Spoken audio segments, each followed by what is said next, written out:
మీద జామ అయింది, నీళ్ళే పోతలేవు అట్లనే. చెత్త బండిలో వేయండి. ఎందుకంటే మళ్ళీ చెత్త రాలేదు అది ఇది అని అనకండి. మీరు ప్రయత్నించండి చెత్త బండి వచ్చేది. వాటర్ డ్రైనేజ్ ఏమైనా ప్రాబ్లం ఉంటే డ్రైనేజ్ ఇట్లా సార్ వాళ్ళకైనా నాకైనా కొంచెం ఇన్ఫార్మ్ చేయండి. డ్రైనేజ్ ఇది లోపలికి దోమలు వస్తున్నాయి, ఎప్పటికప్పుడు క్లీన్ ఉంటే చెత్త ఏదైనా వేసినా కానీ మురికిలా ఎక్కిపోయి దోమలు మనకి చాలా ప్రాబ్లం అవుతుంది. డెంగ్యూ, వైరస్ ఫీవర్, టైఫాయిడ్ ఇలాంటివి మనకు వర్షాకాలం వస్తుంది. దానివల్ల మనకు అనేక ఇబ్బందులు రోగాలు రావచ్చు. అందుకే ఆ రోగాలు రాకుండా ఏవి రాకుండా మనము కొన్ని ఆరోగ్య గురించి మనం దృష్టిలో పెట్టుకొని దానికి సపరేట్ పెట్టుకొని మనం కొంచెం క్లీన్ చేసుకుంటే మనకు కూడా ఆరోగ్యాలు బాగుంటాయి, బయట వాతావరణం బాగుంటుంది. అందరికీ కూడా వృద్ధ పెన్షన్లు కూడా మీరు ఉన్నారు కదా వాళ్ళకు కూడా పెట్టుకోండి. మాట్లాడుతున్నాం, పెట్టిస్తాం కంపల్సరీ. ఉన్న వాళ్ళకి ఇబ్బంది అవుతుంది కదా, మాట్లాడినారు. అన్ని వచ్చే బస్సు హైదరాబాద్ బస్, ప్రతి బస్సు రవిగాడు వచ్చి నా దగ్గర పెడితే ఆడనే దిగాలని చెప్తున్నారు.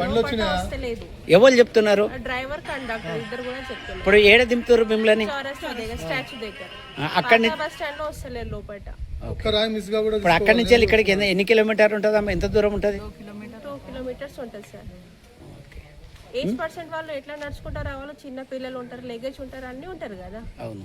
మళ్ళీ ఫ్రీ బస్ ఉంది కదా, ఇంకా ఏం చెప్తున్నారు అంటున్నాడు ఆయన. ఫ్రీ బస్ పెట్టు మరి మేము చెప్పలే కదా ఆయనకు. ఉర్దూ మీడియం స్కూల్ పొడవాడు. ఇది కొంచెం పాములు వస్తున్నాయి, పిల్లలకు రూములు పోయినాయి, రూములు వేయాలని నేను ఎమ్మెల్యే సార్కి రిక్వెస్ట్ చేస్తున్నా. ఎందుకంటే కొంచెం పిల్లలకు 10వ తరగతి స్కూల్ ఉన్న హై స్కూల్ ఇలా పిల్లలకు సార్ అయితే లేవు. 3 రూములు ఉన్నాయి, ఎక్కువ లేవు. మరి దయచేసి రూములు కట్టేయాలని. ఓకే అమ్మ, చైర్మన్ గారు నేను చెప్పండి. ఇక్కడ ఫస్ట్ వార్డు కౌన్సిలర్గా, వైస్ చైర్మన్గా నేను మాట్లాడుతున్నాను. అది ఇక్కడ గర్ల్స్ మీడియం స్కూల్లో ఉంది. అక్కడ బేస్మెంటల్గా పాత శిలా ఉండే, దాన్ని వర్షాకాలంలోనే తీసి పిల్లలకి ఇబ్బంది అవుతుందని ఇప్పుడు కొత్తగా రూములు కడతామని అనుకున్నారు సార్ వాళ్ళు. దాన్ని ఇంకా శాంక్షన్ చేయలేదు.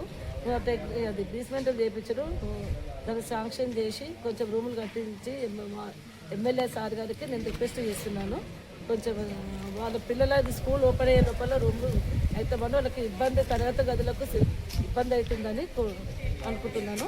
వాళ్ళ సమస్యగా తీసుకొని సారు కొంచెం తొందరగా పాఠశాలను, రూమ్లు, గదులను నిర్మించడం చేస్తే బాగుంటుందని నేను అనుకుంటున్నాను. ఈ యొక్క కౌన్సిలర్ను హెచ్ఎంఏని ఇక్కడ ఉర్దూ మీడియం స్కూలు ఉండే పాత శిలా పాఠశాల ఉన్నాయి కాబట్టి దీన్ని వర్షాకాలంలో ఇబ్బందిగా ఉంటుందని దాన్ని తీసేసారు. ఇప్పుడు దాన్ని ప్రాక్టికల్గా టెక్నికల్గా తీసి మళ్ళీ కడతా అన్నందుకు మళ్ళీ దీన్ని సారు గారు ఇంకా ఏమీ దీన్ని ముట్టుకోవడం లేదు, దాన్ని పట్టించుకున్న లేదు. పిల్లలకి స్కూల్ ఓపెన్ అవుతుంది, ఇప్పుడు వాళ్ళకి ప్రాబ్లమ్స్ ఇబ్బంది అవుతుంది. వాళ్ళకి ఇప్పుడు స్కూల్ ఓపెన్ అయ్యే లోపల వాళ్ళకు ఏదైనా చేస్తే వాళ్ళకు బాగుంటుంది కదా అని నేను అనుకుంటున్నాను. సార్ వాళ్ళకి చెప్పడం బాగుంటుంది. ఎమ్మెల్యే గారు సాయంతో శాసనసభ్యులు గౌరవనీయులైన శాసనసభ్యులు గారు, ఎమ్మెల్యే గారు దీన్ని పట్టించుకొని దాని స్కూలు కొంచెం కన్స్ట్రక్షన్ చేసి పిల్లలకు ఫండ్స్ పెట్టి డెవలప్మెంట్ చేయాలని నేను కోరుతున్నాను.